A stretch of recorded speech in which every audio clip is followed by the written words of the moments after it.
Hi Mark, my name is Frank, and my student number is S0341026. I'm a sophomore.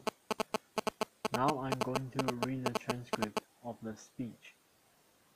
Sunitha, Krishnan, the fight against sex slavery. I'm talking to you about the worst form of human rights violation, the third largest organized crime, a 10 billion industry. I'm talking to you about modern-day slavery. I'd like to tell you the story of these three children, Pranitha, Shani, and Anjali. Pranitha's mother was a woman in prostitution, a prostituted person. She got infected with HIV, and towards the end of her life, when she was in the final stages of AIDS, she could not prostitute, so she sold 4-year-old Pranitha to a broker. By the time we got the information, we reached there, Pranitha was already raped by 3 men. Shani's background I don't even know. We found her in a railway track, raped by many men. I don't know many, but the indications of that on her body was that her testin was outside her body, and when we took her to the hospital she needed 32 stitches to put back her intestine into her body. We still don't know who her parents are, who she is. All that we know that hundreds of men had used her brutally. Anjali's father, a drunkard, sold his child for pornography. You'll see here images of 3-year, 4-year-old, and 5-year-old children who have been trafficked for commercial sexual exploitation. In this country and across the globe, hundreds and thousands of children, as young as 3, as young as 4, are sold into sexual slavery. But that's not the only purpose that human beings are sold for. They are sold in the name of adoption. They are sold in the name of organ trade. They are sold in the name of forced labor, camel jockeying, anything, everything. I work on the issue of commercial sexual exploitation, and I tell you stories from it. My own journey to work with these children started as a teenager. I was 15 when I was gang raped by 8 men. I don't remember the rape part of it so much as the anger part of it. Yes, there were 8 men who defiled me, raped me, but that didn't go into my consciousness. I never felt like a victim then or now. But what lingered from then till now, I'm 40 today, is this huge outrageous anger. 2 years I was ostracized, I was stigmatized, I was isolated because I was a victim. And that's what we do to all traffic survivors. We as a society, we have PhDs in victimizing a victim. Right from the age of 15, when I started looking around me, I started seeing hundreds and thousands of women and children who are left in sexual slavery-like practices, but have absolutely no respite because we don't allow them to come in. Where does their journey begin? Most of them come from very optionless families, not just poor. You have even the middle class sometimes getting trafficked. I had this IS officer's daughter, who is 14 years old, studying in ninth standard, who was raped chatting with one individual and ran away from home because she wanted to become the heroine who was trafficked. I hundreds and thousands of stories of very well-to-do families and children from well-to-do families who are getting trafficked. These people are deceived first. 99.9% of them resist being inducted into prostitution. Some pay a price for it. They're killed. We don't even hear about them. There are voices, unclear, nameless people. But the rest who succumb into it go through everyday torture. Because the men who come to them are not men who want to make you your girlfriends or, or who want to have a family with you. These are men who buy you for an hour or a day and use you, throw you. Each of the girls that I have rescued more than 3,200 girls. Each of them tell me more story in common. One story about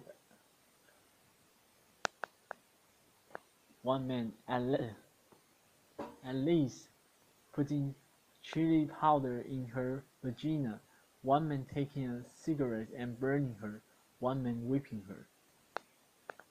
We are living among those men. They are our brothers, fathers, uncles, cousins, all around us, and we are silent about them. We think it is easy money. We think it is shortcut. We think the person likes to do what she's doing. But the extra bonuses that she gets is various infections, sexually transmitted infections, HIV, AIDS, syphilis, gonorrhea, you name it. Substance abuse, drugs, everything under the sun. And one day she gives up on you and me because we have no options for her. And therefore she starts normalizing this exploitation. She believes, yes, this is it. This is what my destiny is about. And this is normal to get raped by 100 men a day. And it's abnormal to live in a shelter. It's abnormal to get rehabilitated. It's in that context that I work. It's in that context that I rescue children. I've rescued children as young as 3 years, and I've rescued women as old as 40 years. When I rescued them, one of the biggest challenges I had was, where do I begin? Because I had lots of them who were already HIV infected. 1/3 of the people I rescue are HIV positive, and therefore my challenge was to understand how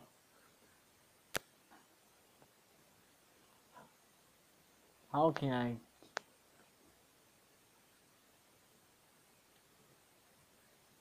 I get out of power from this pain. And for me, it was my greatest experience. Understanding my own self, understanding my own pain, my own isolation was my greatest teacher. Because what we did with these girls is to understand their potential. You see a girl here who is trained as a welder. She works for a very big company, a workshop in Hyderabad, making furniture. She earns around 12,000 rupees. She's an illiterate girl, trained, skilled as a welder. Why welding and why not computers? We felt one of the things that these girls had is immense amount of courage. They did not have any hardness inside their body, hijabs inside themselves. They've crossed the barrier of it, and therefore they could fight in a male-dominated world very easy and not feel very shy about it.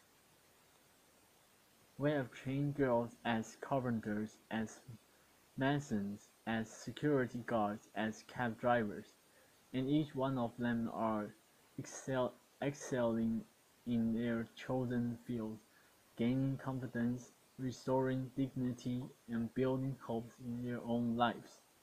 These girls are also working in big construction companies like Ramkey Construction as masons, full-time masons. What has been my challenge? My challenge has not been the traffickers to beat me up. I have been beaten up for more than 14 times in my life. I can't hear from my right ear.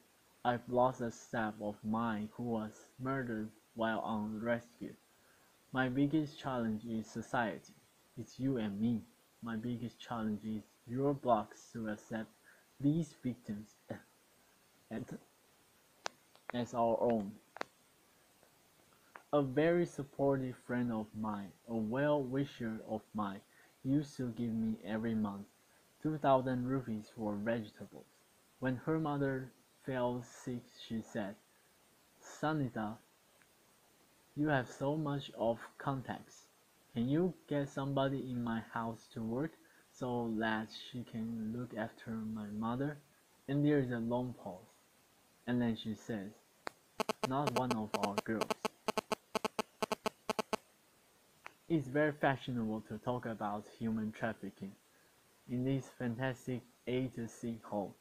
It's very nice for discussion, discourse, making films and everything.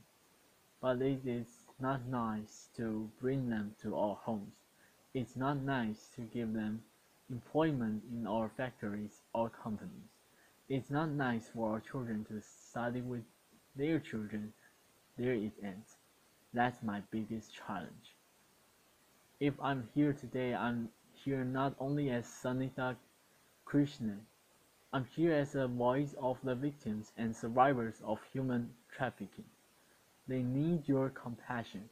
They need your empathy. They need much more than anything else, your acceptance. Many times when I talk to people, I kept telling them one thing. Don't tell me 100 ways how you cannot respond to this problem. Can you apply your mind for that one way that you can respond to the problem? And that's what I'm here for. Asking for your support, demanding for your support, requesting for your support. Can you break your culture of silence? Can you speak at least two persons about this story? Tell them this story. Convince them to tell the story to another two persons. I'm not asking you all to become Mahatma Gandhis or Martin Luther Kings or Meta Packers or something like that. I'm asking you, in your limited world, can you open your minds? Can you open your hearts? Can you just encompass these people too? Because they are also a part of us. They are also part of this world. I'm asking you for these children whose faces you see will no more. They died of AIDS last year. I'm asking you to help them accept as human beings, not as philanthropy, not as charity, but as human beings who deserve all our support. I'm asking you this because no child, no human being deserves what these children have gone through. Thank you.